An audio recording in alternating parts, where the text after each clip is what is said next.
Sampai mana pembahasan kita? Dolim diri sendiri.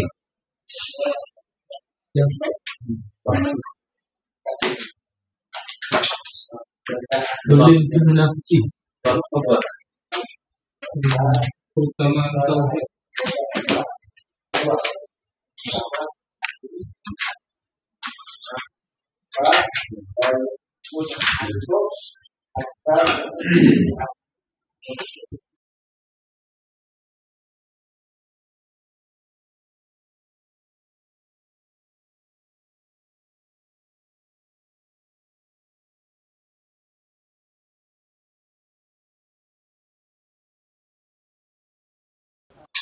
Dolim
matannya sampai hadis yang mana?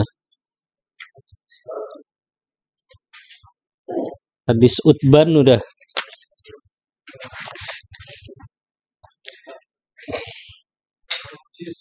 Fa inna Allah harama 'alan nar man qala la ilaha illallah.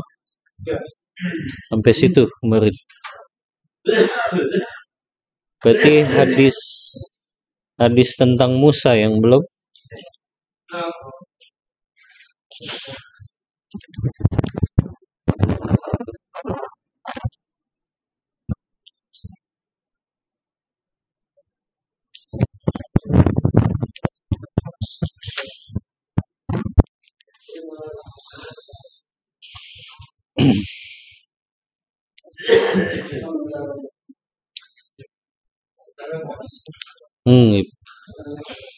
Assalamualaikum. Baik, kita mulai ikhwah. Bismillahirrahmanirrahim. Assalamualaikum warahmatullahi wabarakatuh.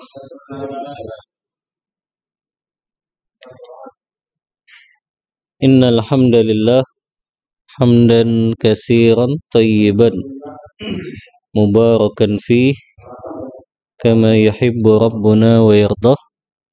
Wa asyhadu an la ilaha illallah wahdahu la syarikalah wa asyhadu anna Muhammadan abduhu wa rasuluh. Allahumma salli wa sallim ala nabiyyina Muhammadin sallallahu alaihi wasallam wa ala alihi wa ashabihi wa man tabi'ahum bi ihsanin ila yaumiddin, amma ba'd. Ikhwani fillah rahimani wa rahimakumullah. Alhamdulillah, puji dan puja syukur tiada henti kita panjatkan kehadirat Allah Subhanahu wa taala. Di pagi hari ini dengan izin dan pertolongan dari Allah kita bisa melanjutkan kembali kajian rutin kita, masih mengkaji kitab Al-Qaulul Mufid ala Kitab Tauhid, kitab yang menjelaskan syarah kitab Tauhid yang ditulis oleh Syekh Muhammad Ibn Salih Al-Utsaimin rahimahullahu ta'ala. Dan kita masih membahas tentang fadlut tauhid wa ma yukaffiru minadz dzunub. Keutamaan tauhid dan amalan-amalan dari tauhid ini bisa menggugurkan dosa-dosa kita. Ya. Yang pertama ikhwah, karena kita baru berjumpa lagi setelah Ramadan dan Idul Fitri, Anda ucapkan taqabbalallahu minna wa minkum. Semoga Allah menerima segala amal ibadah kita di bulan Ramadan. Wa kullu amin wa antum bi khair, dan semoga Allah berikan kesehatan, keafiatan dan hidayah taufik untuk kita semua. Yang kedua ikhwah, ya, kita ada di zaman yang luar biasa fitnah pemikirannya, fitnah yang merusak akidahnya. Di antaranya awal Mei kemarin ada yang namanya Piagam Surabaya. Di situ mereka merombak semua kaidah ilmu fikih yang disebutkan oleh para ulama. Mereka membuat fikih kesetaraan gender, bahwasannya perempuan tadi boleh jadi khotib Jumat, boleh jadi khotib Idul Fitri, ya. Jadi kesesatannya sudah terang-terangan dan syubhat pemikirannya sudah menyebar. Bahkan itu dideklarasikan di awal Mei kemarin. Yang hadir profesor-profesor dari luar negeri, dari Amerika, yang mereka memang mempelajari Islam ini dengan metodologinya orientalis, ya. Mereka ragukan hadis-hadis yang menurut mereka ini memarjinalkan perempuan, ya. Maka mereka tidak meyakini hadis-hadis yang walaupun sahih riwayat Bukhari dan Muslim, mereka tolak itu karena menurut mereka tidak sesuai dengan akal dan logika mereka, ya. Maka ini zaman yang luar biasa yang Rasulullah sudah kabarkan dalam hadis riwayat Muslim, bada'al islamu ghariban wa sayaudu kama bada'a. Islam itu datang dalam keadaan terasing dan Islam akan kembali di akhir zaman dalam keadaan terasing. Fatuba lil ghuraba. Beruntunglah mereka yang terasing di zaman tersebut. Sahabat kan bertanya, siapa itu? Manil ghuraba? Siapa mereka yang terasing wahai Rasulullah? Rasulullah mengatakan, alladzina yuslihun inda fasadin nas. Mereka yang senantiasa memperbaiki, berpegang teguh dengan sunnah-sunnah Rasulullah di saat manusia dalam keadaan rusak di zaman tersebut. Maka modal utama kita ikhwah di dalam menyelamatkan akidah, keyakinan, pemikiran, manhaj yang lurus ini, modal utamanya mau tidak mau kita harus senantiasa melazimi majelis-majelis ilmu agama. Karena luar biasa fitnahnya, syubhatnya begitu menyambar dengan cepat, di mana pemikiran-pemikiran yang menyimpang, akidah-akidah yang merusak akidah kaum muslimin itu sudah disebarkan secara terang-terangan. Bahkan mereka merubah metodologinya para ulama di dalam memahami hukum-hukum syariat. Mereka rombak itu, ya, dengan metodologi akal mereka, hawa nafsu mereka. Mereka tidak setuju dengan apa yang telah diletakkan para ulama salaf terdahulu. Baik, maka modal utamanya kita senantiasa berbekal dengan ilmu agama ini, ya. Ilmu ini yang akan menyelamatkan kita dunia dan akhirat, dan ilmu agama ini yang menjadi sebab kebahagiaan kita di dunia dan di akhirat. Ini yang dimaksud dari perkataan Imam Syafi'i, man aradad dunya fa'alaihi bil ilm. Siapa yang menginginkan dunia, maka hendaklah dia berpegang dengan ilmu agama. Maksudnya, siapa yang ingin selamat di kehidupan dunia dan juga selamat di kehidupan akhirat, maka dia berpegang dengan ilmu agama ini. Baik, kita lanjutkan kembali hadis yang terakhir ini dari bab keutamaan tauhid dan dosa-dosa yang digugurkan oleh tauhid. Hadis dari Abu Sa'id Al-Khudri radhiyallahu anhu dari Rasulullah sallallahu alaihi wasallam, beliau bersabda, qala Musa alaihi salam, suatu hari Nabi Allah Musa berkata kepada Allah Ta'ala, ya Rabbi, wahai Rabbku, alimni syai'an adzkuruka wa ad'uka bihi. Wahai Rabbku, kata Nabi Allah Musa, ajarkan kepadaku, beritahukan aku sesuatu yang aku akan berzikir dengannya dan aku akan mendoakan kalimat itu, aku akan menggunakan kalimat itu untuk berdoa kepadamu. Jadi beritahukan aku satu kalimat, ya Allah, yang dengan kalimat tersebut aku akan berzikir dengannya dan aku akan berdoa dengan kalimat tersebut. Ya. Qala, Allah pun berkata, qul ya Musa, katakan wahai Musa, la ilaha illallah, tidak ada sesembahan yang hak kecuali Allah. Maka sebetulnya kalau kita pelajari isi dari kitab-kitab Nabi terdahulu, isinya, kata Ibnu Qayyim ini ketika menjelaskan, ya, kitab-kitab terdahulu secara umum berisi tentang 3 perkara. Yang pertama, iman kepada Allah. Yang kedua, iman kepada hari akhir. Yang ketiga, beramal saleh. Di semua kitab itu ada berapa kitab Allah? 5 kan? Ada 5 itu. Apa saja? Zabur, Taurat, Injil, Quran. Satu lagi, Suhuf Ibrahim dan Suhuf Musa. Ya, walaupun ulama ya menjelaskan kalau Suhuf Ibrahim dan Musa tidak ada hukum di dalamnya, tapi hanya berkaitan dengan nasihat-nasihat saja. Sebagaimana yang Allah abadikan dalam surah Al-A'la itu, qad aflaha man tazakka wa dzakara asma rabbih fasalla bal tu'thiruna al-hayata ad-dunya wal akhiratu khairu wa abqa inna hadza la fi suhufil.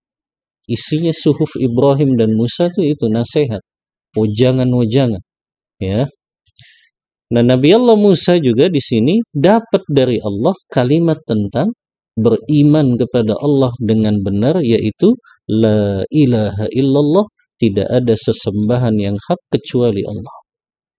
Kata Nabi Allah Musa, qala ya Rabbi, kullu ibadika yaquluna hadza. Wahai Rabbku, semua hamba-hambamu berkata dengan kalimat itu. Aku mau kalimat yang khusus, ya Allah, yang Engkau ajarkan kepadaku, yang kalimat itu akan aku gunakan untuk berzikir kepadamu dan berdoa kepadamu. Lihat, Nabi Allah Musa di sini bukan maknanya meremehkan nih, tapi beliau menginginkan kalimat lain saja yang mungkin tidak pernah disampaikan kepada manusia yang lain, tapi hanya disampaikan kepada beliau.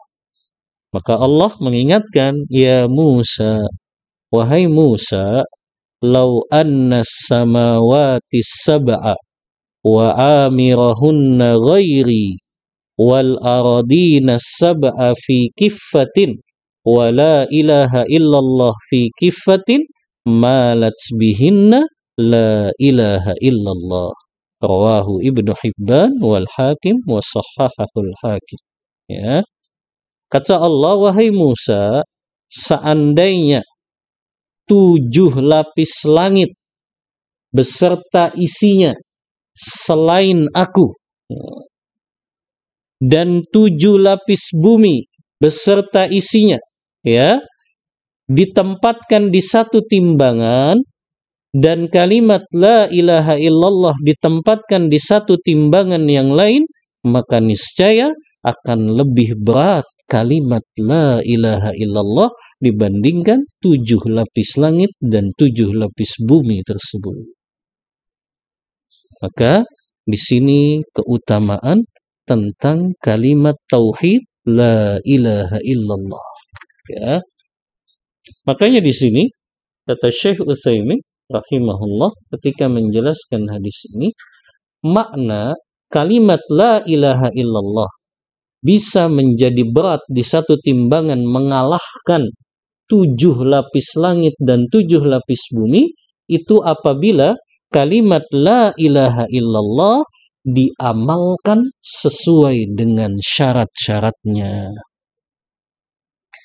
Makanya kita sering dengar hadis tentang bitaqah ya.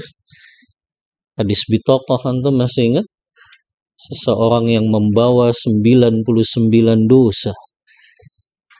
Kemudian dia sudah berputus asa. Ya. Dia sudah ikhlas dan juga sudah rela saya masuk neraka. Tapi kemudian Allah mengeluarkan bitaqah, kartu la ilaha illallah, yang ketika ditimbang ya dengan dosa-dosa yang dia bawa masih berat kalimat la ilaha illallah. Tapi itu bukan la ilaha illallah kalimatnya, tapi ketika orang tersebut mengamalkan la ilaha illallah beserta syarat-syaratnya. Masih ingat antum syarat kalimat la ilaha illallah? Ada berapa? Hah? Ada berapa syaratnya?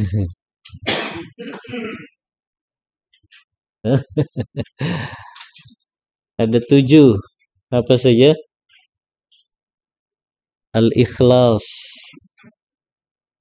al-yaqin, kemudian al-ilm, kemudian al-qabul, kemudian al-inqiyad, tunduk, ya, al-mahabbah. Satu lagi apa? Hah? Al-qabul sudah. Hah? Al-mahabbah, cinta. Ya. Iya, atas as-sidq ya, jujur ya. Itu harus terpenuhi kalimat la ilaha illallah dengan 7 syarat tersebut. Baru kalimat la ilaha illallah ketika ditimbang nanti itu bisa menjadi lebih berat daripada 7 lapis langit dan juga 7 lapis bumi. Ya. Baik, kita ambil faidah dari hadis ini. Yang pertama, ya, hadis ini menjelaskan bahwa Allah memiliki sifat kalam. Karena Allah berbicara dengan Nabi Allah Musa. Dan ini kan yang dipertahankan oleh Imam Ahmad rahimahullah di saat di zaman beliau khalifahnya memiliki pemikiran dan keyakinan Mu'tazilah yang meyakini Al-Quran itu makhluk dan Allah nggak memiliki sifat kalam. Dan Imam Ahmad tetap berpegang teguh dengan keimanan dan keyakinan yang benar Al-Qur'anu kalamullah dan Allah memiliki sifat kalam. Bayangin nih, di zaman tersebut pemimpinnya, para pejabatnya, bahkan mayoritas ulamanya berpegang pada keyakinan Al-Quran itu makhluk. Dan Imam Ahmad sendirian sama satu ulamanya, ana lupa. Ya, berdua saja, satu ulama ini pun disiksa sampai akhirnya mati, dan Imam Ahmad yang bertahan mempertahankan akidah Al-Quran itu kalamullah dan Allah memiliki sifat kalam. Ya. Disinilah ya bagaimana ulama itu punya prinsip yang teguh, prinsip yang kuat. Ya, jangan gara-gara pengajiannya dibubarkan berubah jadinya. Ya. Ini kan nggak punya prinsip, ya. Akidahnya Imam Ahmad disiksa, ya, dipenjara, dicambuk, ya, diinjak-injak, ya, demi mempertahankan Al-Quran kalamullah dan Allah memiliki sifat kalam. Bayangin ya, satu daerah semuanya meyakini akidah yang rusak ini, tapi ulama ini bertahan dengan prinsipnya, ya. Kita kan kadang satu daerah saja sholat idnya sudah duluan, kita nggak tahan tuh. Ya, antum begitu nggak kalau hidup di lingkungan ya, yang ternyata sholat idnya duluan menyelisihi pemerintah. Ya, kadang kita nggak tahan ya. Subhanallah. Ini Imam Ahmad satu daerahnya, bahkan pemimpinnya justru meyakini akidah yang salah. Tapi Imam Ahmad tetap berpegang dengan itu. Ya, karena inilah keyakinan, ya. Tidak bisa keyakinan itu ditukar dengan masalah-masalah duniawi. Maka ini faidah yang pertama, ya, meyakini bahwasannya Allah memiliki sifat kalam karena Allah berbicara kepada Nabi Allah Musa, ya, yang Musa pun berkomunikasi dengan Allah Ta'ala, ya. Ini yang pertama. Yang kedua, ya,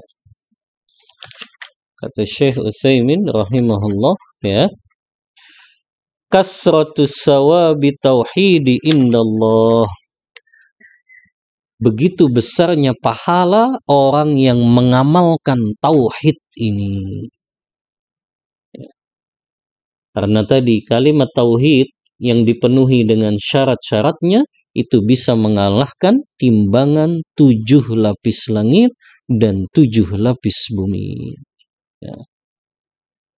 Dan ini pahala yang besar. Nanti hadis terakhir juga disampaikan bagaimana tauhid ini bisa menggugurkan dosa-dosa seorang hamba.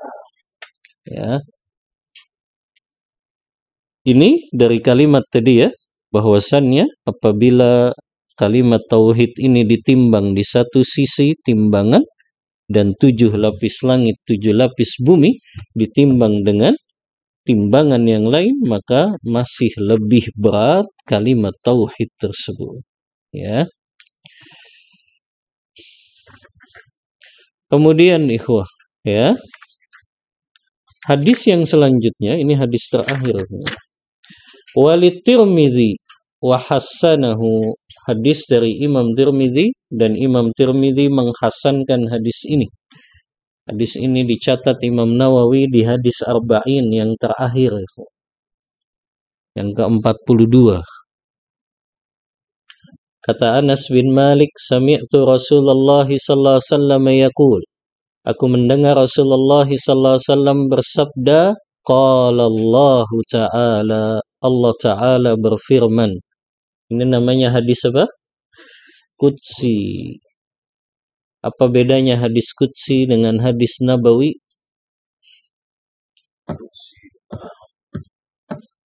Kalau hadis nabawi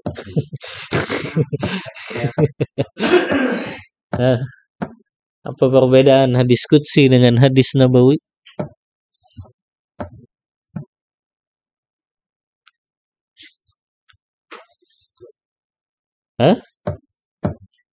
Redaksinya dari Allah. Maknanya dari Allah. Kalau hadis nabawi maknanya dari Allah.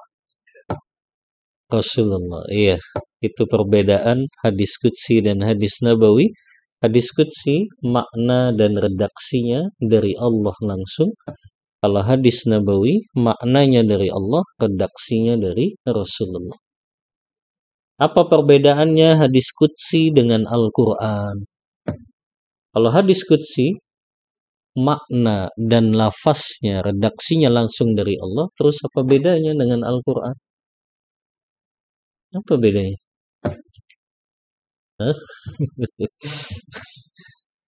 Kalau makna dan redaksinya langsung dari Allah, terus apa bedanya dengan Al-Quran?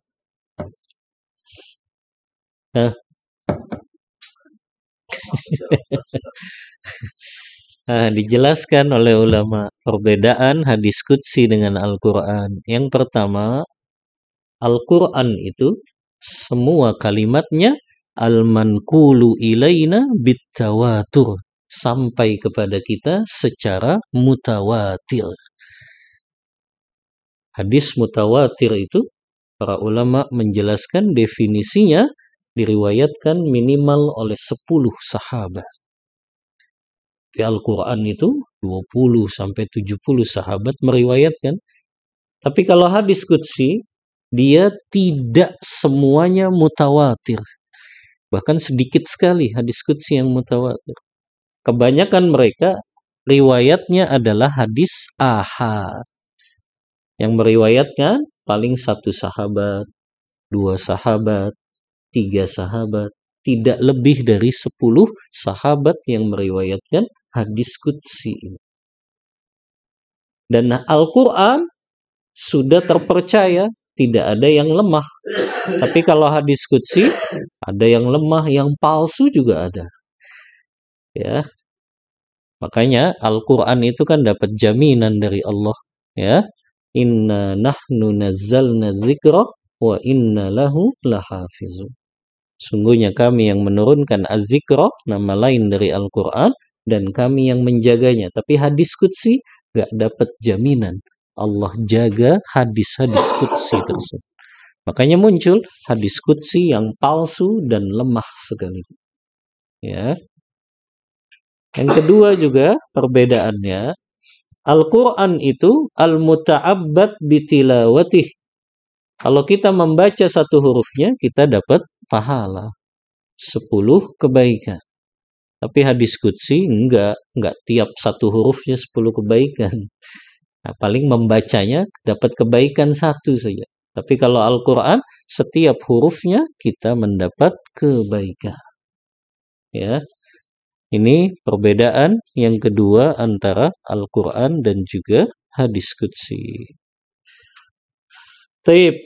Bunyinya hadis qudsi ini, kata Allah Ta'ala, ya bena Adam, wahai anak Adam, lau ataitani biqurabil ardi khataya, seandainya engkau mendatangiku dengan membawa dosa sepenuh bumi, thumma laqitani la tusyriku bi syai'a, kemudian engkau berjumpa denganku, maknanya wafat ya. Engkau wafat, berjumpa denganku dalam keadaan engkau tidak pernah berbuat syirik kepadaku sekalipun, la ataituka biqurabiha maghfiratan, maka aku akan mendatangimu dengan membawa sepenuh bumi ampunan. Subhanallah. Kata Allah, ada manusia datang kepada Allah membawa sepenuh bumi dosa. Bukan seCikarang saja. Bukan se-Jawa Barat saja, sepenuh bumi. Ya, dari Sabang, bukan dari Sabang sampai Merauke saja ya. Seluruh dunia ini yang kita nggak tahu berapa luasnya ya, bumi ini. Tapi kata Allah, ada orang yang dia datang kepada Allah membawa dosa sepenuh bumi. Tapi dia berjumpa dengan Allah tidak berbuat syirik sekalipun. Maka Allah akan datang kepadanya dengan membawa sepenuh bumi ampunan. Ini kan keutamaan tauhid. Ketika orang itu mengamalkan tauhid beserta syarat-syaratnya tadi, ya, maka selama dia wafat berjumpa dengan Allah tidak membawa dosa syirik, maka ada kemungkinan Allah ampuni seluruh dosa-dosanya. Dosa di sini yang diampuni dosa besar atau dosa kecil? Ana pernah sampaikan waktu ana ikut daurah bersama Syekh Ibrahim Ar-Ruhaili, beliau menyampaikan hadis ini maknanya seluruh dosa kecil dan dosa besar.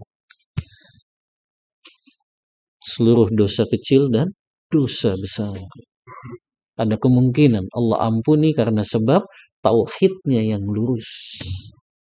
Tauhidnya yang benar dan tidak membawa dosa syirik sekalipun.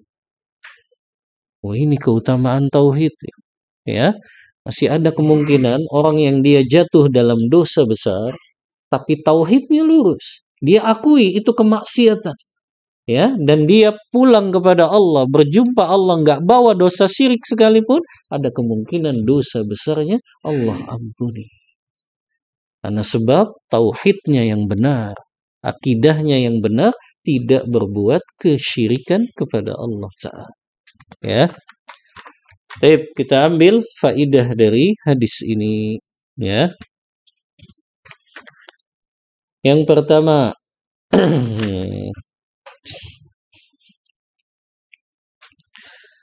takfirut tauhid, ya, dzalika dzunub.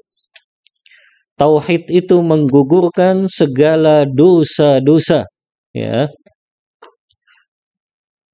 Kemudian juga tafsir ayat surah Al-An'am sebelumnya. Jadi kitab Qaulul Mufid ini kan membahas syarah kitab tauhid secara per bab, ikhwah. Surah Al-An'am yang sebelumnya apa? Ayat 82, alladzina amanu wa lam yalbisu imanahum bizulmin ay bisyirkin maknanya. Orang-orang yang beriman dan mereka tidak mencampur adukkan keimanan mereka dengan kezaliman. Makna kezaliman di sini apa? Kesyirikan. Ulaika lahumul amnu wa hum muhtadun.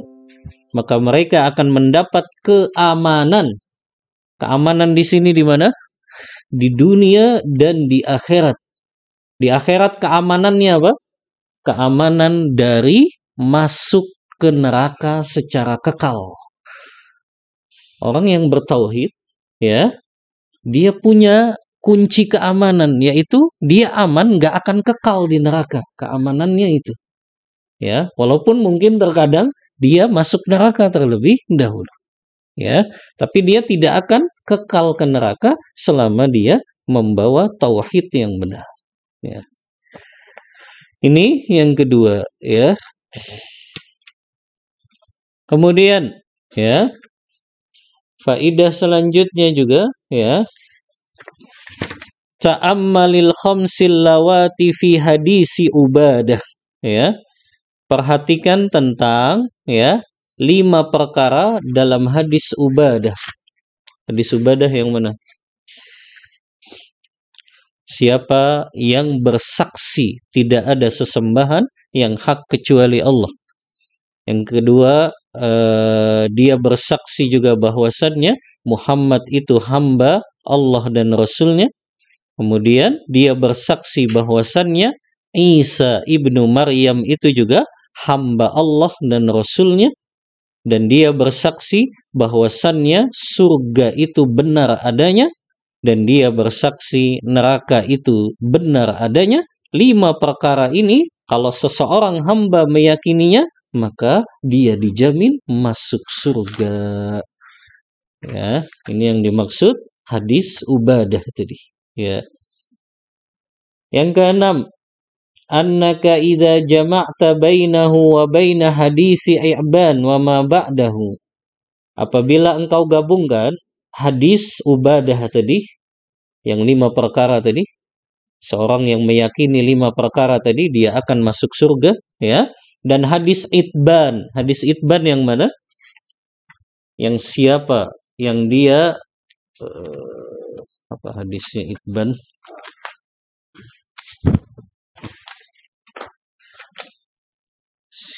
Allah mengharamkan neraka bagi siapa yang mengucapkan tidak ada sesembahan yang hak kecuali Allah dan ia ikhlas mengucapkan tersebut. Itu kan hadis Itban.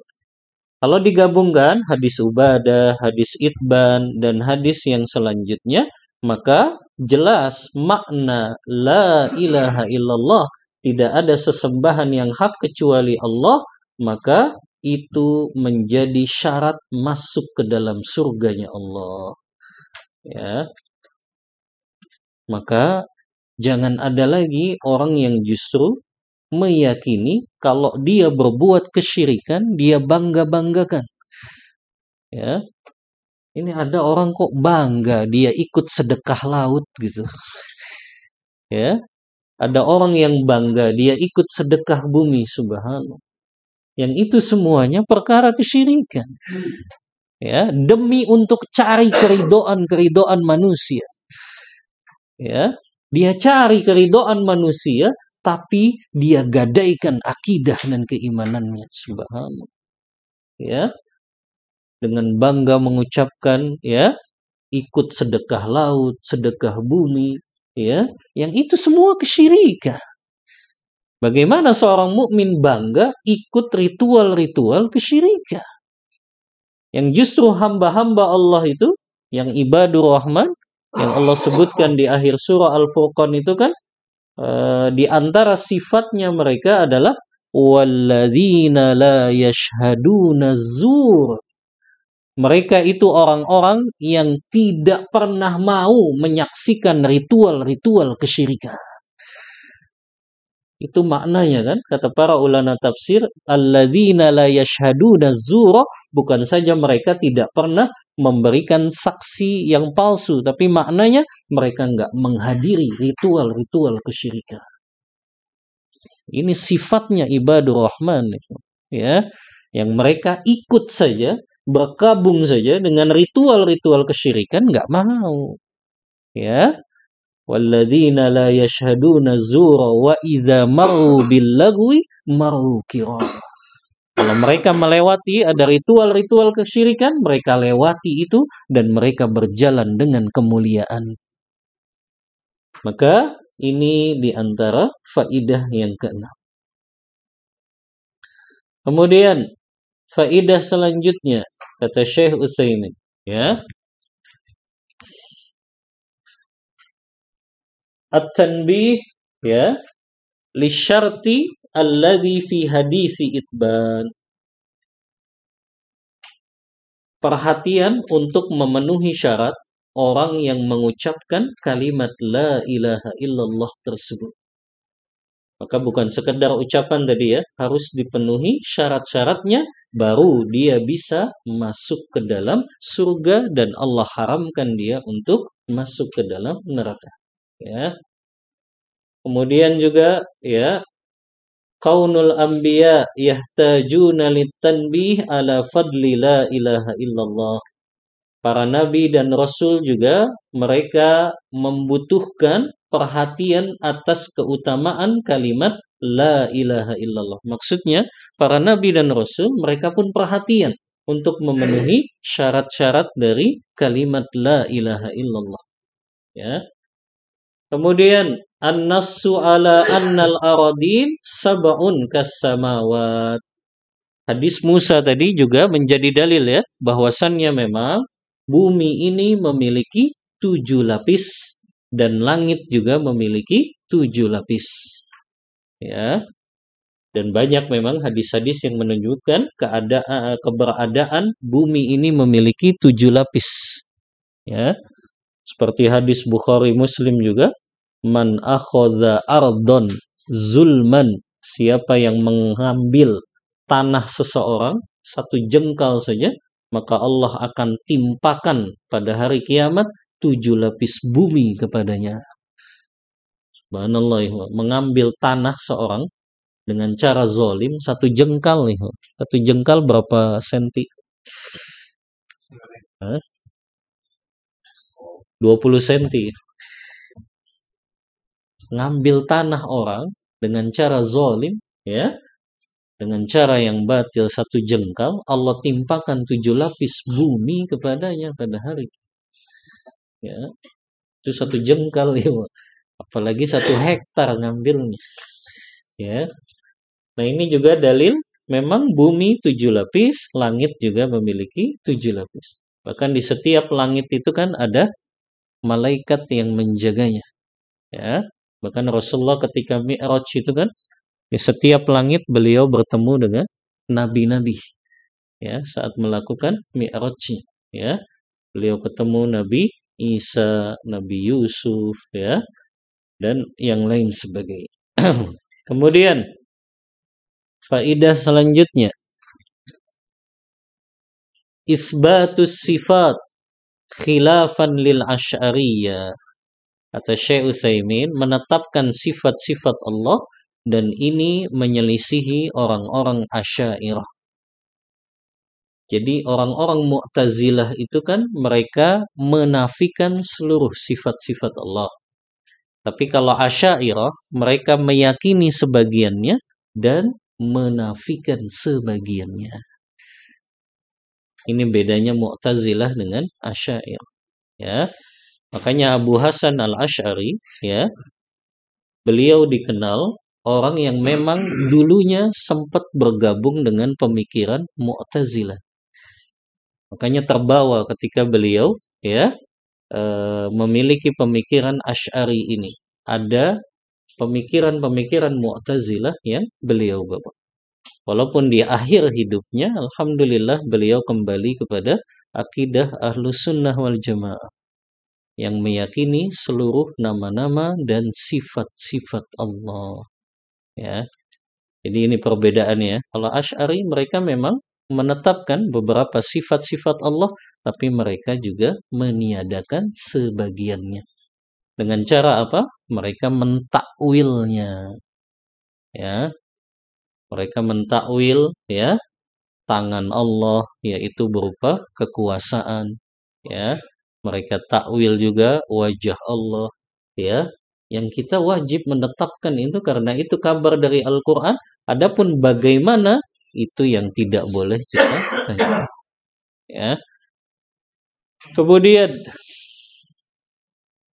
kata Syekh Utsaimin, annaka idza arafta hadis Anas, sesungguhnya kalau engkau mengetahui hadis Anas bin Malik tadi, arafta anna qawlahu fi hadisi itban, engkau akan mengetahui makna perkataan Rasulullah dalam hadis itban, fa innallaha harama 'alan nar man qala la ilaha illallah yabtaghi bidzalika wajh Allah.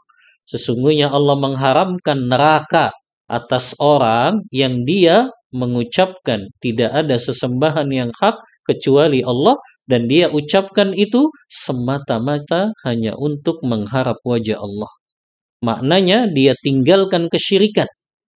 Dan di sini kata Syekh Utsaimin, laisa qaulaha bil lisan, bukan perkataan dengan lisan saja, tapi dengan perbuatan. Dia tinggalkan semua perbuatan-perbuatan kesyirikan.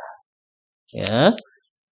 Maka ini yang dimaksud, Allah akan haramkan neraka bagi seorang hamba yang dia mengucapkan la ilaha illallah, maknanya dia amalkan konsekuensi dari ucapan la ilaha illallah, dan dia amalkan juga syarat-syarat dari la ilaha illallah. Selanjutnya ke-14, ta'ammul al-jama' baina kauni Isa wa Muhammad abdaillah wa rasulaih. Perhatikan bagaimana Rasulullah SAW menyebutkan bahwasannya Isa dan juga beliau itu sama hamba Allah dan Rasulnya. Ya. Makanya orang Nasrani mereka kan berlebih-lebihan di dalam mengagungkan Isa. Itu yang menjadikan mereka akhirnya menjadikan Isa memiliki sifat-sifat ketuhanan. Makanya kita nggak boleh berlebihan di dalam mengagungkan Muhammad Rasulullah Sallallahu Alaihi Wasallam. Betul, kita menghormati, memuliakan beliau, tapi tempatkan Rasulullah sesuai kedudukannya hanya sebagai hamba Allah dan Rasulnya. Makanya kebanyakan orang memahami, ya, Muhammad itu utusan Allah saja. Akhirnya mereka berlebih-lebihan mengagungkannya. Mereka tidak mengetahui bahwasannya Rasulullah itu juga hamba Allah. Ya, bahwasannya beliau juga memiliki manusia biasa. Orang-orang sufi ini kan suka berlebihan. Ya, bahkan mengatakan fisiknya Rasulullah itu bercahaya. Hah? Lu pernah dengar kalimat ini dari orang-orang sufi? Fisiknya Rasulullah itu bercahaya katanya. Dan itu terbantah itu. Hadis Bukhari Muslim membantah itu, ya, bahwa Rasulullah fisiknya biasa seperti kita. Ya. Dalam hadis Bukhari Muslim itu di kitab Umdatul Ahkam itu kan dalam bab kalau nggak salah melewati orang yang sedang sholat, melewati orang yang sedang sholat di depannya. Itu Hafiz Abdul Ghani dalam Umdatul Ahkam kan membawakan hadis Bukhari Muslim, testimoninya Aisyah. Kata Aisyah radhiyallahu anha kan beliau mengatakan, ya, anna Nabi sallallahu alaihi wasallam yusalli, ya, Rasulullah sallallahu alaihi wasallam senantiasa salat malam dan aku berada di depan beliau. Artinya Aisyah tidur di depan Rasulullah salat. Kemudian, ya, kata Aisyah, fa idza sajada, kalau beliau akan sujud, ya, beliau menyentuh kakiku. Kemudian aku melipat kakiku, kata Aisyah. Bayangkan ya, begitu kecilnya rumah Rasulullah. Tapi kecilnya rumah Rasulullah, beliau sholat malamnya tiap malam. Kita ini rumahnya luas, jarang bangun sholat malam. Itu tanda syukur beliau. Ya. Dengan rumah yang seperti itu saja, beliau sholat malam tiap hari. Kecil sekali kan. Sampai Aisyah tidur, itu kalau beliau sujud harus lipat kakinya Aisyah. Ya. Makanya kata Aisyah, kalau beliau mau sujud, beliau sentuh kakiku dan aku lipat kakiku. Baru beliau sujud. Ya. Wa idza qama, kalau beliau mau bangun lagi, maka aku bentangkan lagi kakiku. Dan Aisyah mengatakan, walaisa dzaka al-masabi. Di zaman itu belum ada lampu dan cahaya. Di mana bantahannya, Ikhwah?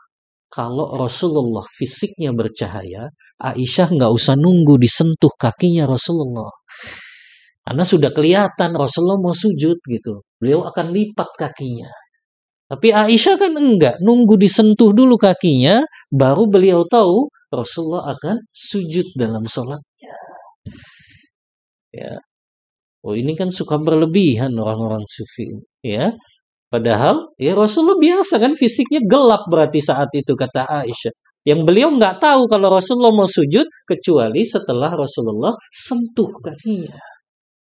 Ya, baru beliau tahu oh Rasulullah mau sujud ya. Beliau lipat gitu.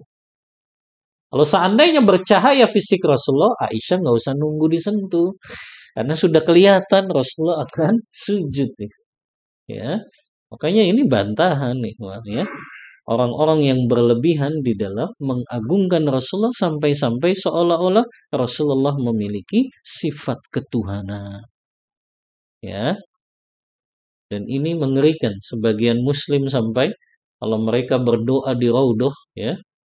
Ini demi Allah ya, wah, Anda lihat sendiri Ramadan kemarin ada orang Indonesia doa di Raudhah ngadepnya ke kuburan Rasulullah. Subhanallah. Ya.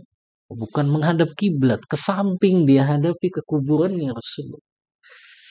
Ya, subhanallah, ya.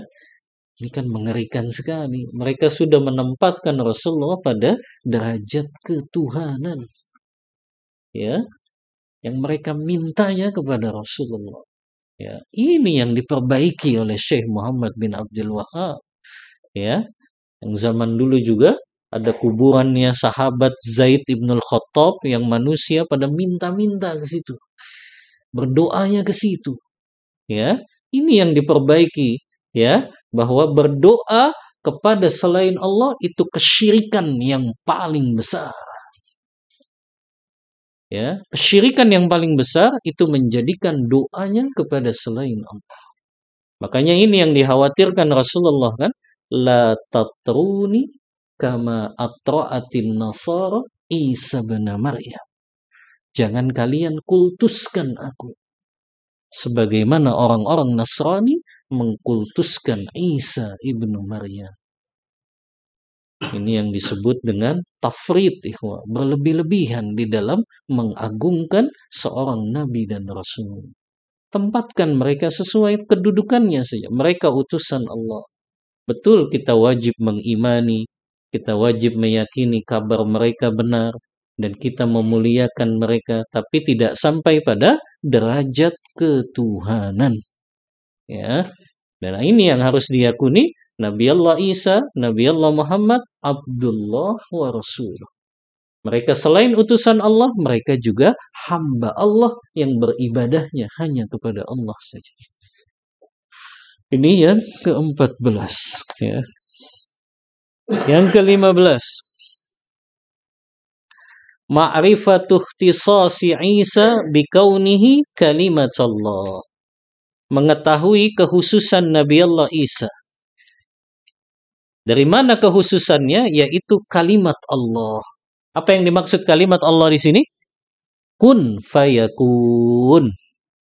Isa bisa lahir dari seorang ibu tanpa seorang ayah. Jadi makna kalimatullah di sini kalimat kun fayakun. Ya, makanya Allah katakan inna masala Isa indallahi kamathali Adam. Sesungguhnya permisalan Isa di sisi Allah itu seperti Adam. Kok kalian malah menjadikan Isa sebagai Tuhan? Padahal Isa itu bisa lahir tanpa ayah. Adam lebih dahsyat lagi, nggak punya ayah, nggak punya ibu, lahir dengan kalimat apa? Kun fayakun. Subhan. Ya, makanya ini ya meluruskan mereka yang berlebih-lebihan mengagungkan Nabi dan Rasulnya.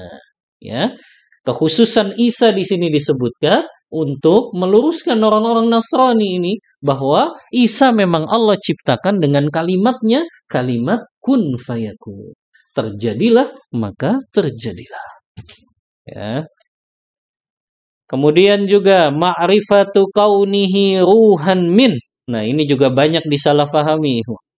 Memahami tentang kekhususan Isa bahwa dia diciptakan dari ruh. Mereka kan menganggap, oh berarti Isa itu dari ruhnya Allah. Enggak. Nabi Allah Isa pun diperintahkan, ditiupkan ruh, itu malaikat yang meniupkannya maksudnya. Dan itu bukan berasal dari ruh Allah Ta'ala. Orang sufi kan juga gitu. Katanya Rasulullah Muhammad itu diciptakan dari cahaya Allah. Subhanallah. Ini kan berlebihan nih. Ya, nggak mungkin cahaya Allah diciptakan untuk menciptakan makhluknya. Karena semua makhluk sudah jelas diciptakannya dari tanah. Setetes air mata. Apalagi Rasulullah yang memang lahir dari yang memiliki bapak dan ibu. Ya.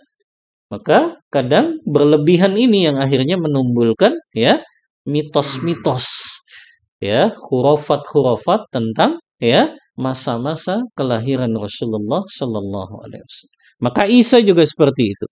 Maksudnya ruh di sini bukan ruh Allah, tapi ruh yang Allah perintahkan malaikat untuk meniupkannya di dalam perutnya siapa? Maryam.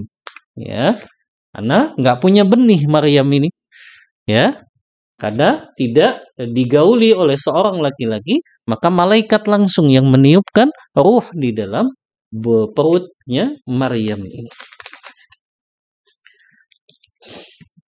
Kemudian yang ke-17, ya. Maryam nabi atau bukan nih? Hah? Kenapa bukan nabi? Padahal dia didatangi malaikat. Nah, antum harus paham kaidahnya ya. Tidak semua orang yang didatangi malaikat dia adalah nabi dan rasul. Tidak semuanya yang didatangi nabi dan malaikat dia adalah nabi dan rasul. Rasulullah pernah bersabda hadis Bukhari Muslim, 3 orang dari kalangan Bani Israel kan, yang punya penyakit lepra, yang punya penyakit botak dan punya penyakit buta. Kan didatangi sama malaikat. Tapi mereka bukan nabi dan rasul. Ya. Dan memang jelas Allah mengatakan dalam surah Anbiya ayat ke-7 ya. Wa ma arsalna qablaka illa rijalan nuhi ilaih. Dan tidaklah kami mengutus nabi utusan sebelum kamu kecuali mereka semuanya laki-laki yang kami berikan wahyu kepada mereka.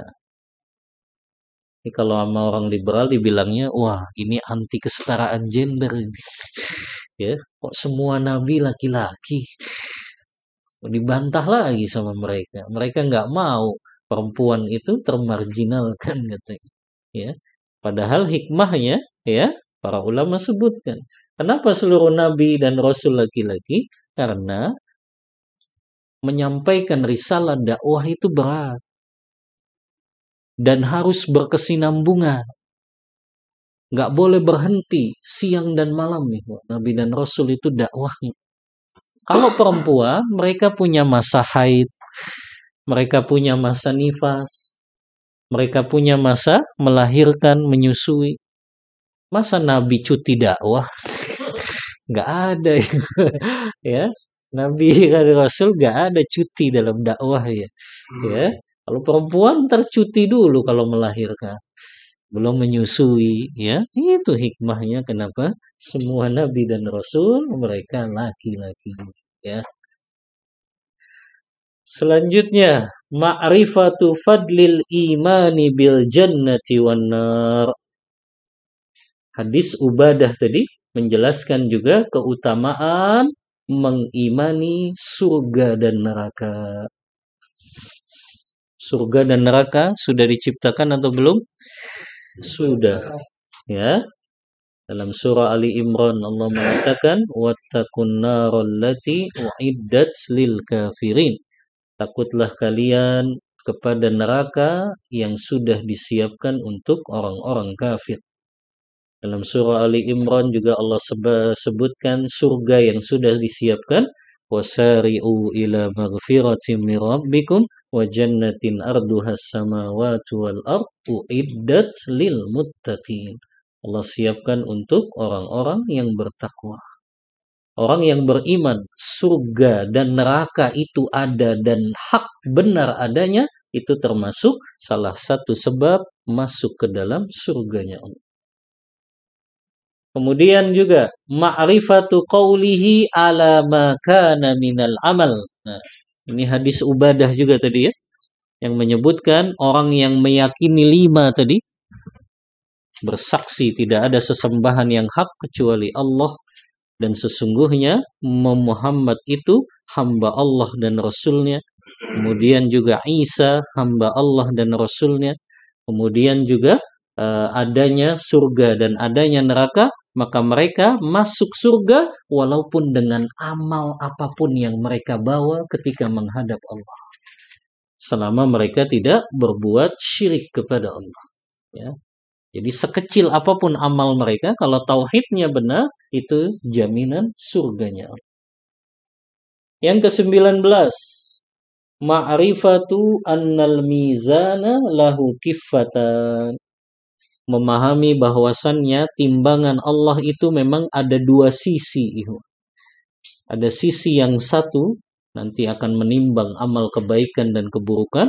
Ada sisi yang satu ditimbang dengan kalimat Allah Ta'ala, yaitu kalimat La ilaha illallah. Ya. Maka ini menunjukkan bahwasannya timbangan Allah itu ada 2 nanti pada hari Yaumil Mizan. Ya. Yang terakhir, faidah yang ke-20, ma'rifatu dzikril wajh. Memahami tentang penyebutan wajah Allah Ta'ala. Yang wajah Allah Ta'ala Allah sebutkan juga di dalam Al-Quran. Kullu man 'alaiha fan wa yabqa wajhu rabbika dzul jalali wal ikram. Dan wajib kita menetapkan sifat-sifat Allah, baik itu yang sifatnya khabariyah, dikabarkan ya oleh Rasulullah SAW, karena sifat-sifat Allah itu wajib kita tetapkan dan tidak boleh kita selewengkan, kita nafikan, kita takwilkan maknanya, ya. Maka ini kewajiban kita ketika mengimani nama-nama dan sifat-sifat Allah Ta'ala, ya. Taib, selesai bab yang kedua, bab keutamaan tauhid dan dosa-dosa yang digugurkan karena sebab tauhid. Kita lanjut pertemuan selanjutnya, bab man haqqaqa tauhid. Bab keutamaan orang yang mengaplikasikan tauhid, dakhalal jannata bighairi hisab. dia bisa masuk surga tanpa hisab dan azab. Insyaallah di pertemuan selanjutnya. Wallahu ta'ala a'lam bissawab. Tafadhal Pak Budi. Jadi sampaikan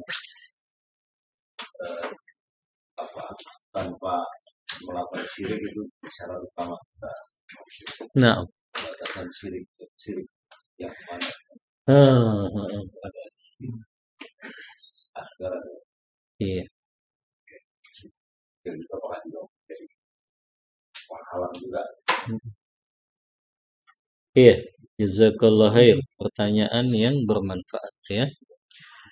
Apa yang dimaksud dengan syirik di sini? Apakah syirik besar saja atau syirik kecil?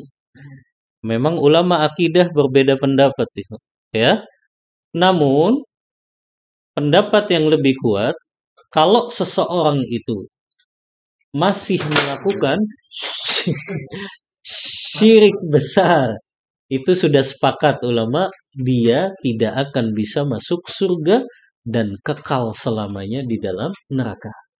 Itu kalau syiriknya syirik besar. Adapun kalau seseorang dia meninggalkan semua syirik besar, tapi dia masih melakukan syirik kecil, riya, sum'ah, ya, itu kan diantara contoh syirik-syirik kecil. Dia masih lakukan itu, maka dia bisa masuk surga, tapi harus mampir dulu ke dalam neraka. Jadi ada orang yang masuk surganya itu kan langsung tanpa hisab dan azab, nah itu baru orang yang memang nggak pernah melakukan syirik besar dan syirik kecil itu. Kalau orang itu masuk surganya tanpa hisab dan azab. Tapi ada orang yang masuk surganya, dia dihisab dulu. Ketika dia masih melakukan syirik kecil, Allah masukkan dia ke dalam neraka terlebih dahulu, baru kemudian dia masuk ke dalam surga. Tapi intinya, orang yang meninggalkan syirik besar, dia sudah dapat jaminan nggak akan kekal di neraka. Kalaupun dia masih melakukan syirik kecil.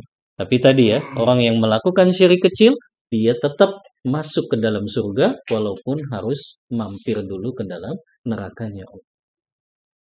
Maka ini yang dimaksud dijamin masuk surganya. Wallahu ta'ala a'lam bissawab. Tafadhal ikhwah. Naam. Tadi yang mengenai orang yang berbuat dosa besar banyak, kemudian ditimbang dengan sayang Allah, akhirnya lebih berat la ilaha illallah. Pertanyaannya kita, kalau la ilaha illallah ada syarat-syaratnya termasuk tadi. Patuh. Bagaimana mungkin orang yang melaksanakan syarat-syarat la ilaha illallah untuk dengan Allah, tapi kok masih berbuat dosa, dan walaupun dia mengakui itu dosa, tapi kok agak kontradiktif Ustaz, antara menetapkan syarat, melaksanakan semua syarat la ilaha illallah, tapi ternyata masih juga dia tidak patuh atau berbuat dosa, Ustaz. Bagaimana apa ya ininya mengkorelasikannya? Nah, iya. Jazakallah khair, pertanyaan yang bermanfaat ya. Yang pertama, ikhwah, Allah juga sebutkan orang yang bertakwa itu bukan orang yang nggak pernah melakukan dosa. Kata Allah dalam surah Ali Imran itu ayat 134 sampai 135, sifatnya orang yang bertakwa kan alladzina yunfiquna fis sarai wad dharra. Mereka yang menginfakkan hartanya baik dalam keadaan lapang maupun dalam keadaan sempit, ya. Wal kaziminal ghaidha, mereka menahan marahnya. Wal afina anin nas, dan mereka mudah memaafkan kesalahan saudaranya. Tapi di ayat selanjutnya Allah katakan walladzina idza fa'alu fahishatan aw zalamu anfusahum dzakarullaha fastaghfaru lidzunubihim. Mereka orang bertakwa itu kalau mereka jatuh dalam perbuatan keji, mereka ingat Allah. Maksudnya mereka langsung bertaubat. Walam yusirru ala ma fa'alu. Mereka tidak meneruskan lagi dosa yang sudah dilakukan tersebut. Maka orang yang bertauhid pun, ikhwah, Walaupun tauhidnya lurus, dia tetap terkadang jatuh ke dalam dosa. Ya, nggak mungkin orang yang dia memang tauhidnya lurus terus nggak pernah berbuat dosa sama sekali. Kita ini kan manusia, bukan malaikat nih. Kalau malaikat memang sudah Allah jamin, la ya'sunallaha ma amarahum wa yaf'aluna ma yu'marun. Itu sifatnya malaikat. Mereka nggak akan pernah berbuat kemaksiatan dan mereka akan senantiasa taat kepada Allah. Tapi kita ini manusia, punya hawa nafsu. Sahabat saja, generasi terbaik umat ini, mereka jatuh tidak ke dalam dosa? Jatuh. Padahal siapa yang tauhidnya paling lurus daripada para sahabat? Ya, yang mereka langsung mendapat pendidikan tauhid dari Rasulullah. Tapi mereka jatuh juga dalam kemaksiatan. Ya, bahkan kita dengar kisahnya Ubay bin Ka'ab bin Malik yang nggak ikut perang apa? Tabuk. Karena terkena fitnah dunia. Ya, Murarah juga, Hilal ibnu Umayyah, yang mereka itu sahabat-sahabat besar. Hilal bin Umayyah itu alumni perang Badar. Yang kata Allah, if'alu ma syi'tum faqad ghafartu lakum. Silakan kalian berbuat apa saja wahai alumni perang Badar, aku telah ampuni dosa-dosa kalian. Hilal bin Umayyah nggak ikut perang Tabuk. Ini sahabat ikhwan. Ya, yang tauhid mereka lurus, manhaj mereka benar, tapi terkadang jatuh terkena fitnah dunia. Ya, belum lagi mereka yang ikut perang Uhud kan, meninggalkan perintah Rasulullah untuk diam di tempatnya. Mereka jatuh ke dalam dosa-dosa seperti itu. Maka tidak menutup kemungkinan orang yang mereka tauhidnya lurus pun terkadang mereka jatuh dalam dosa. Tapi tadi mereka segera bertaubat dan mereka tidak meneruskan lagi dosa-dosa yang telah mereka lakukan. Begitu ikhwah, ya, cara mengkorelasikannya. Wallahu ta'ala a'lam bissawab. Nah, tafadhol. Dalam kehidupan kita itu sangat tahu atau percaya hal yang Sial-sial, ya kesialan. kan yang menjadi keseharian gitu. Depan itu lah, Pamali. pamali lah, apalagi Pamali itu apa sih maknanya? nggak baik lah itu nih. Oh, nggak baik ya. Pamali. Wah, rezekinya lagi. Bagaimana kita mensiasat? Dan itu kan masih, bahkan yang sudah nanti masih terbesit meskipun mencoba dilawan. Yang karena memang dari kecil itu sangat Ditanamkan ya. ditanamkan di kita. Kalau udah menjadi lembaga, karena masih set gitu. Meskipun kita lawan terus, itu kan sebenarnya masih ada terbesit di situ. Tatayur itu kan ya. Bisa Iya, jazakallah khairan. Yang pertama ikhwah, ya, tentu kita harus memahami tentang keilmuan tauhid ini secara komprehensif. Dan kita harus tahu keutamaan orang yang betul-betul menafikan tatayur tadi. Nanti di bab selanjutnya, di antara syarat orang yang bisa masuk surga tanpa hisab itu kan wala yatatayyaru. Mereka tidak pernah bersikap tatayyur. Ya, itu di antara sifatnya kan. Mereka yang nggak pernah tatayyur, mereka punya kesempatan masuk surga tanpa hisab dan azab. Maka semua tatayyur ini harus kita buang. Walaupun tadi memang ya, anak pun dulu kecil seperti itu memang mengalami nggak boleh duduk depan pintu nanti pamali ya, nggak boleh gantung pakaian di lemari ya, maksudnya di luarnya gitu ya, itu juga pamali ya. Nah itu kan semuanya ya, anak nggak tahu mungkin dari pengaruh animisme dulu ya, pengaruh-pengaruh, khayalan-khayalan, hurafat-hurafat orang-orang dulu yang mereka akhirnya terbawa dalam kehidupan mereka. Maka kita harus buang jauh dengan kita ingat, oh, kalau tatoyur itu jadi syarat seseorang bisa masuk surga tanpa hisab. Maka harus tertanam itu ya. Kita nggak boleh lagi tatoyur. Kenapa Rasulullah sebutkan ini? Karena di zaman jahiliyah, ikhwah, orang-orang jahiliyah juga kental dengan ini. Mereka kalau keluar rumah, baru keluar rumah ketemu orang cacat, mereka masuk lagi nggak jadi keluar. Karena mereka anggap sial di saya, baru keluar ketemu orang cacat. Itu orang jahiliyah begitu. Ya, mereka kalau keluar rumah, ya, ada burung terbang di sebelah telinga kirinya, mereka menganggap, wah, sial nih saya. Ya, kan sama ya. Kita juga kadang ada khurafat itu, kalau telinga kirinya pengong-pengong gitu ya. Ya, wah ini sial nih, subhanallah. Ya. Ya. Maka ini memang harus dibuang jauh-jauh sih. Wah, nggak benar ini mah, ya. Ini mah nggak ada dalilnya atau ini sesuatu yang khurafat, harus dibuang, ya. Itu apakah harus senantiasa obat itu masih ada? Nah, kalau memang itu hanya perasaan saja, ya, berarti kita segera berlindung kepada Allah saja. A'udzubillahi minasyaitonirrajim. Ya. Ya Allah, aku berlindung kepadamu dari keyakinan-keyakinan batil ini, yaitu tatoyur. Ya. Jadi memang orang jahiliyah juga kental ihwa dengan ya tatoyur seperti itu. Makanya itu dihilangkan oleh Rasulullah, bahwasannya yang bisa mendatangkan manfaat dan bahaya hanya Allah saja.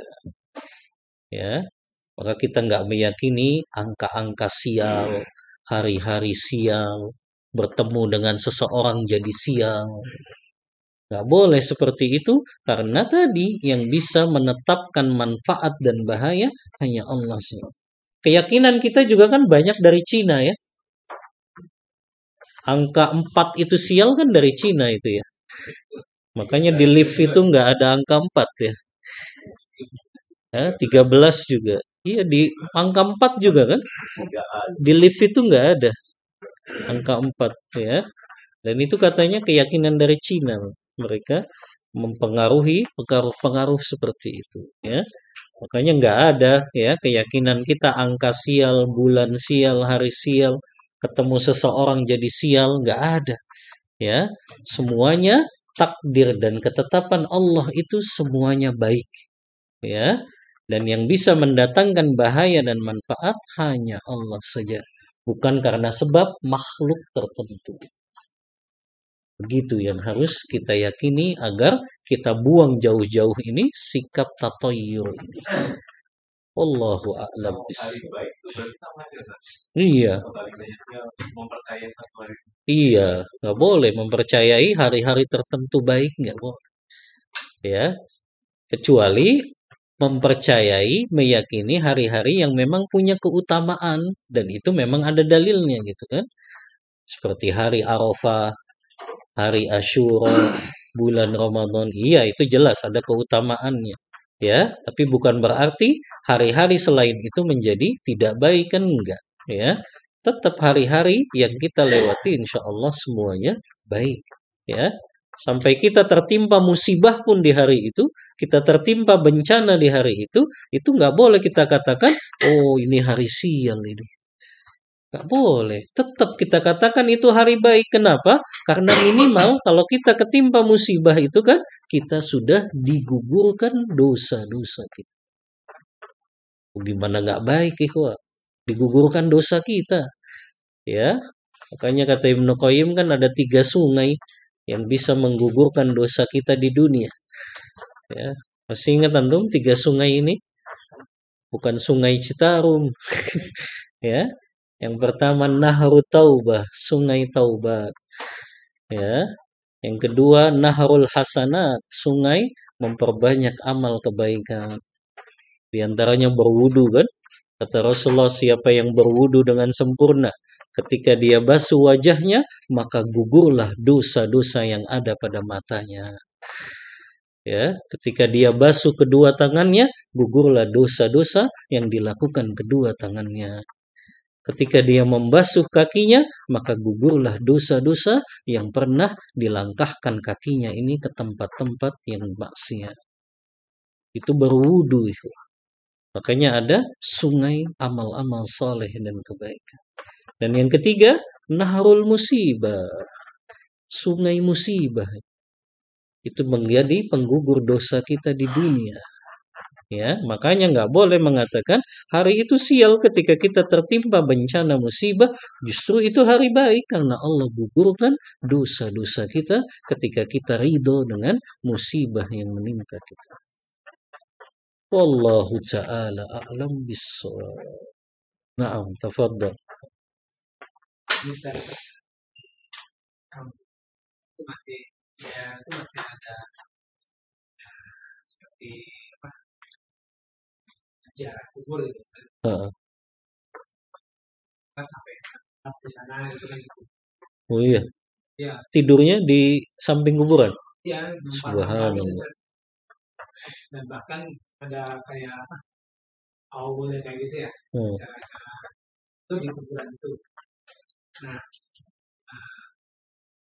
ya, kan dengan lokasi itu adalah harus ngikutin lah nah, maksudnya bagaimana kita menyikapi ini orang kita itu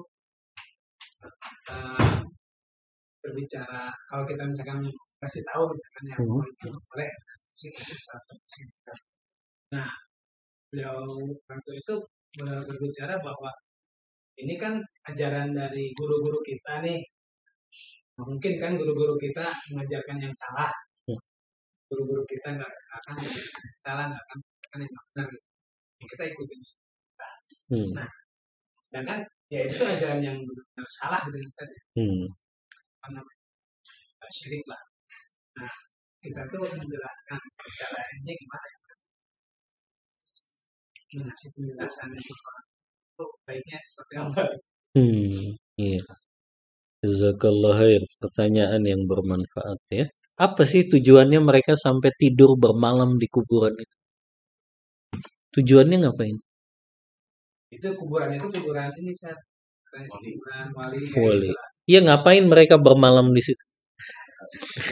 Sholat tahajud di situ depan kuburan. Sampai bermalam. Tidur di situ.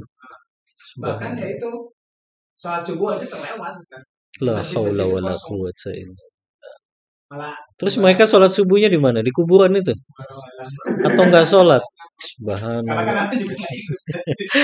Pas ada sholat subuh, kok nggak ada orang gitu kan? Mikir gitu. Dan itu pun kayaknya yang nggak ikut ke sana, kayaknya yang jamaah dulu. Ya Allah. Ya. Iya, yang pertama ya, yang harus diluruskan, betul, niatnya seorang guru memang nggak mau menyesatkan muridnya. Tapi seorang guru itu bisa memahami sesuatu dengan pemahaman yang keliru. Ketika pemahamannya tidak sesuai dengan pemahaman para sahabat, para tabi'in, para tabi'ut tabi'in, mereka akan keliru di dalam memahami Al-Quran dan hadis Rasul. Maka jelaskan kepada orang tua, betul mungkin guru niatnya baik, mengajarkan, tapi ternyata yang diajarkan guru ini nggak ada sandarannya dari Al-Quran, nggak ada sandarannya dari hadis. Kan kita wajibnya mengikuti Al-Quran dan hadis sesuai pemahaman para sahabat. Ya, maka kasih pengertian itu dulu, ya, bahwasannya bukan berarti kalau dia guru kemudian dia maksum, nggak pernah salah, enggak lah. Ya, sahabat aja pernah salah gitu. Padahal mereka yang dididik langsung sama Rasulullah. Apalagi guru yang jauh zamannya dengan Rasulullah.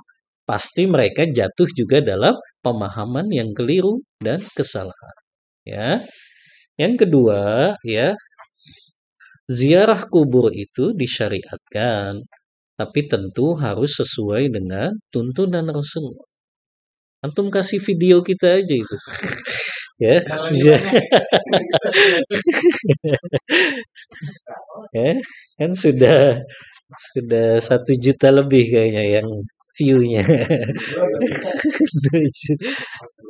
Anda ngasih lihat itu ziarah kubur sesuai sunnah itu, ya, nggak ada sampai bermalam di situ. Kan singkat sekali kita melakukannya ya. Cuma dengan mendoakan secara umum para penghuni kubur tersebut, ya. Kemudian juga kalau memang kita ingin ziarah, ingat kepada kematian, ingat kepada kampung akhirat, ya. Dan memilih waktunya pun jangan sampai tadi, sampai meninggalkan sholat akhirnya. Sampai meninggalkan masjid tuh. Ini kan jelas perkara yang nggak benar dong. Kalau seseorang ziarah kubur sampai meninggalkan sholat 5 waktu. Yang sholat 5 waktu ini perkara yang jelas-jelas wajib. Sementara ziarah kubur kan sunnah saja. Masa perkara yang sunnah mengalahkan perkara yang wajib? Oh ini kan sudah nggak masuk akal ini. Ya, bahwa mereka mendahulukan ziarah kubur, nginep di situ, tapi sholat subuhnya mereka tinggalkan, yaitu masjid-masjidnya. Maka jelas ya, harusnya kalau memang ya orang itu bisa berpikir jelas, masa sih saya hanya gara-gara ziarah kubur malah meninggalkan sholat 5 waktu kan? Harusnya terdapat ketidakenakan dalam hati dan jiwanya gitu. Ya, maka ziarah kubur tidak harus sampai menginap di situ. Cukup dengan waktu yang simpel saja ya. Karena tujuannya kan 2 saja ya.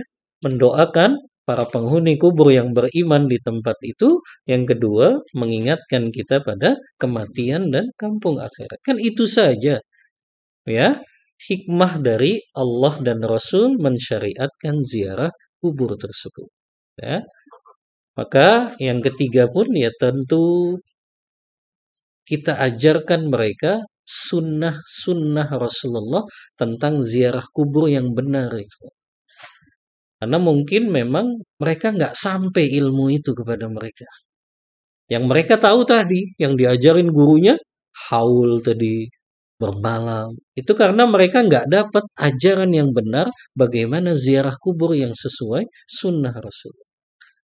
Makanya antum kasih tahu aja, tonton video itu. Ya. Artinya tahu caranya. Oh, ternyata sim. Anda lihat komen-komennya juga dari video itu, alhamdulillah. Mereka ternyata memang baru tahu.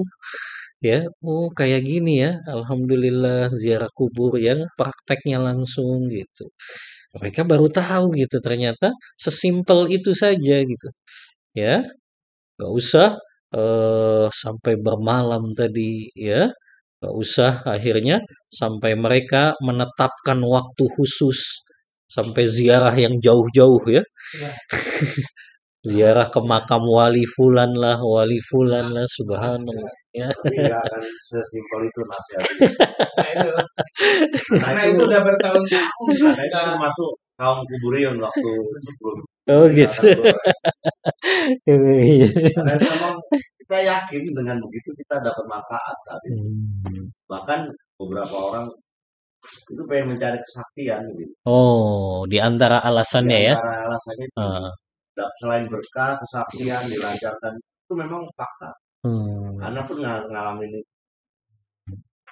Jadi sunan-sunan itu jadi tujuan. Tujuan ya. Iya. Dan kita pahami karena memang begitu doktrin dari gurunya. Nanti datanglah di situ, nanti kita ngalah berkah. Bahkan sesekali ada dapat besi gitu. Oh, larinya ke situ. Dapat pusaka gitu. Dan itu gak gampang itu. Pusakanya Kita alam dari situ. digali gitu. Allah musta'an. Gak terkutuk di situ. Allah musta'an. Larinya ke situ. Parah. Gak simpel bernasihati. Iya. Karena udah ya di situ udah emang ini Ustaz. Udah kayaknya nenek moyangnya juga gitu. Apapun itu nanti di tempat yang lain ada yang dia nggak tahu pun jadi ikut lagi ke situ lagi karena sudah akidah seperti akidah gitu. Nah, jadi nggak hanya sekedar orang-orang yang alim. Nanti begitu kesunanan kerajaan Mataram ada bedah desa gitu dia datang ke sana. Sana. Juga.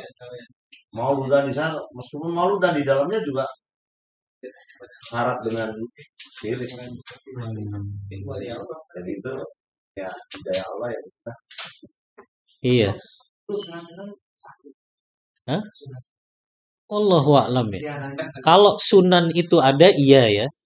Memang ada bukti sejarahnya. Tapi kalau mereka memiliki kisah-kisah yang kesakti itu yang diragukan sebetulnya. Ya, nggak sesuai fakta yang memang bisa dibuktikan. Ya, kalau mereka punya kesaktian-kesaktian yang seperti itu. Kalaupun mereka ada, ya itu kan mungkin sifatnya karomah yang nggak bisa diulang-ulang. Ya, yang nggak bisa diulang-ulang. Ya, tapi ini kan aneh. Orang pengen cari kayak gitu dengan dipelajari, yang nggak akan bisa. Ya, karena karomah itu nggak dipelajari. Dia langsung Allah berikan saat itu saja dan nggak bisa diulang. Seperti Umar bin Khattab misalnya pernah Anda sampaikan ya. Ketika sungai Nil itu macet tidak mengalir. Ya. Waktu itu kan kata Amr bin As yang jadi gubernur di Mesir, penduduk Mesir ingin melakukan ritual-ritual kesyirikan lagi sebagaimana mereka dulu. Ya. Mereka minta-minta kepada seseorang yang dianggap soleh ya untuk mereka menjadikan sungai Nil itu tetap mengalir lagi. Akhirnya Umar kan ngirim surat ya, yang isi suratnya, wahai sungai Nil, kalau engkau itu ya bergerak dan mengalir itu bukan karena perintah Allah, maka jangan bergerak, jangan mengalir. Tapi sebaliknya, kalau engkau memang mengalir itu karena perintah Allah, maka mengalir. Maka surat itu disampaikan oleh Umar, ditulis, dikirim ke Amr bin As, dan di dalam pesannya, lemparkan surat ini ke sungai Nil. Dilempar sama Amr bin As, sungai Nil langsung mengalir. Kalau ada orang seperti Umar di zaman sekarang disembah-sembah. Sungai Nilnya langsung ngalir subhanallah. Nah itu karomah itu.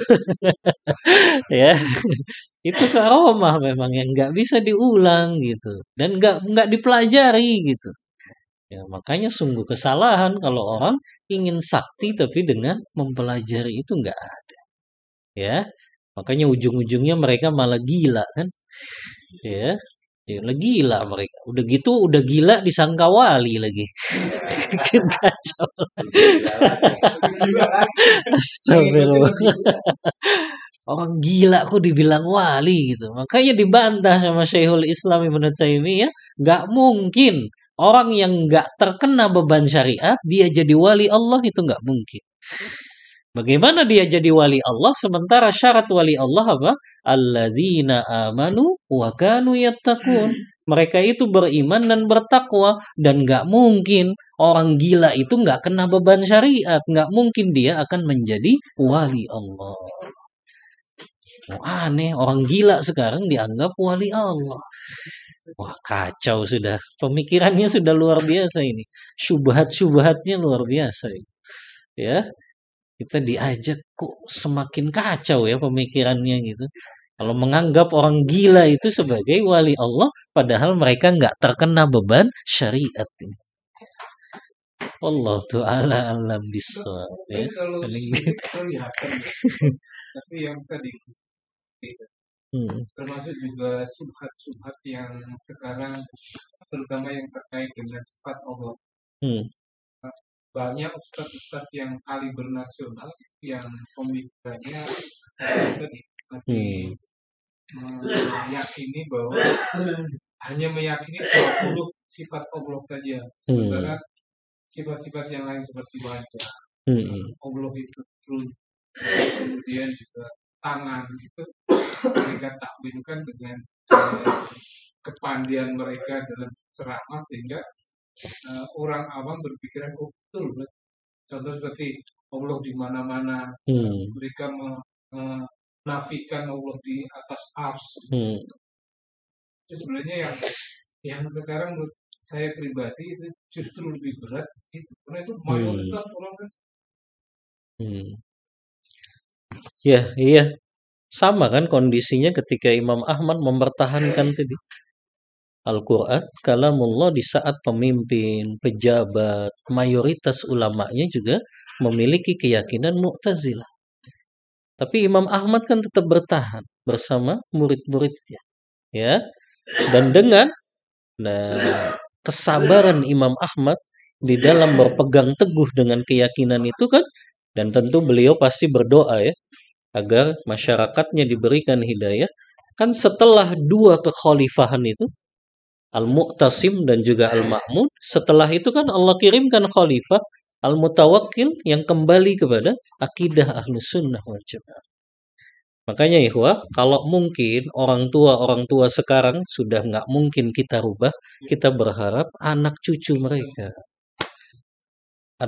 mereka yang memiliki pemahaman akidah Ahlus Sunnah wal Jamaah yang benar. Makanya ini pentingnya lembaga pendidikan kan itu. Ya, kita ingin anak-anaknya ini benar. Ya. Dan sebagian juga wali santri Albina itu asalnya awam mereka. Mereka cuma pengen anaknya ya jadi dokter, jadi pokoknya ilmuwan lah ya, yang mereka benar ibadahnya. Tapi lama-kelamaan alhamdulillah anak-anak itu bisa kok mereka untuk mempengaruhi orang tuanya ya, meluruskan kekeliruannya. Kalaupun memang orang tuanya nggak bisa diluruskan, minimal anak-anaknya mereka benar berpegang teguh dengan akidah yang benar, ibadah yang benar. Mereka tahu itu landasan-landasan akidah yang benar, pokok-pokok ajaran yang benar gitu ya. Paling begitu yang bisa kita berharap, Pak. Kalau mungkin orang tuanya nggak bisa, kita berdoa keturunan mereka yang akan mendapatkan hidayah untuk meyakini akidah Ahlus Sunnah wal Jamaah yang benar. Begitu saja paling. Wallahu taala a'lam bissawab.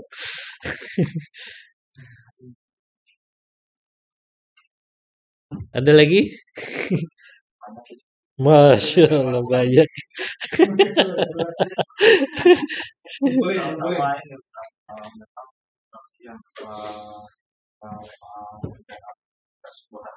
Kadang dinamikanya itu yang lebih parahnya itu yang kali masyarakat keluarga ya. Salah satunya mayoritas keluarga ya banyak banget subhan, apalagi sebagian memang teleponnya sufinya kental, ada lagi yang itu siahnya ada. Jadi kalau anak pun ke mertua itu kadang yang mungkin akan apa asing kan ya lulusan dari juga ya sudah kita juga di ya pokoknya ya saya pikir adalah ya karena ada gapnya itu ya kita masih kecil kita masih ini kalau kita ngasih tahu itu ya udahlah, jadi ya mau nggak mau ya paling keluarga inti aja paling si istri sama anak yang memang hubungannya kuat banget. Karena kayak gini aja barusan ada share siapa Habib dari kakak ipar ya, itu cuma baca paling ya kita kayak gitu kadang kita bisa Ya karena mereka sudah tertanam dari kecil tadi. Makanya kita pun harus sabar ya menyampaikan dakwah tauhid ini. Memang nggak bisa tadi cuma 1 tahun, 2 tahun, karena mereka tertanamnya dari kecil nih, bayangin. Ya, sudah dari kecil diajarkan ritual-ritual kesyirikan seperti ini. Makanya yang penting kita sampaikan saja yang hak, adapun mereka mau nerima atau tidak, kita sudah lepas dari kewajiban kita. Itu saja. Kalau memang merekanya nggak bisa, tadi orang tuanya ya kita berharap anak-anaknya, ponakan-ponakan kita gitu. Yang kita ajak mereka untuk memiliki akidah yang benar tadi. Nah kalau misalkan gerakan orang tua kan kadang kita nggak enak ya Ustaz ya. Dan nama istri itu adalah kita apa tunjukkan dengan adabnya aja lah. Sebenarnya itu kalau kita menyampaikan pun susah ya, ada nggak enaknya lah pasti ke orang tua ya. Paling anak mahasiswa kalau misalkan ke daerah bilang kita tunjukkan akhlak aja, ada gitu kan. Misalkan ya tadi soal tepat waktu itu gitu kan, soal tepat waktu. Meskipun di masjid kosong gitu kan. Kadang anak ajak anak-anak sendiri gitu kan, takutnya nggak ada yang sholat di masjid, ajak anak gitu kan, kadang azan gitu kan. Ya paling misalnya seperti itu. Bisa juga ikhwah dengan antum punya peran di kampung itu. Antum banyak kasih bantuan. Orang Indonesia kan sebetulnya mudahnya mau dengarnya gitu ya. Ya, banyak kasih bantuan aja. Ya. Ya. Artinya antum kelihatan, oh ini orang suka bantu, punya kontribusi besar. Lama-lama dia mau dengar tuh perkataan. Ya. Jadi kalau kita punya kontribusinya besar, ya, kita nolong mereka, kita bantu mereka, ya, dalam urusan-urusan muamalah, itu lebih mudah insya Allah mereka mendengarkannya. Gitu. Wallahu ta'ala a'lam bishawab. Gitu.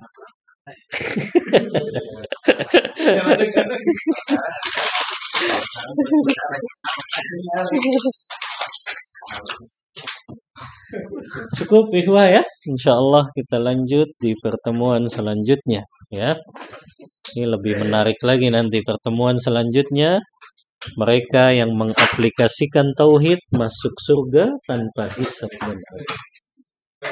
Wallahu ta'ala a'lam bishawab. Ini yang bisa Ana sampaikan. Mohon maaf bila ada kata-kata yang kurang berkenan.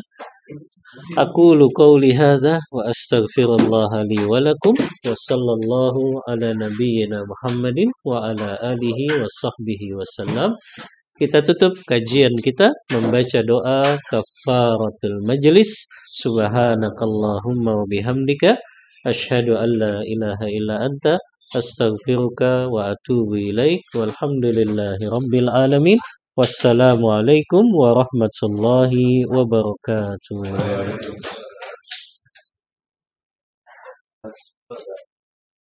Masya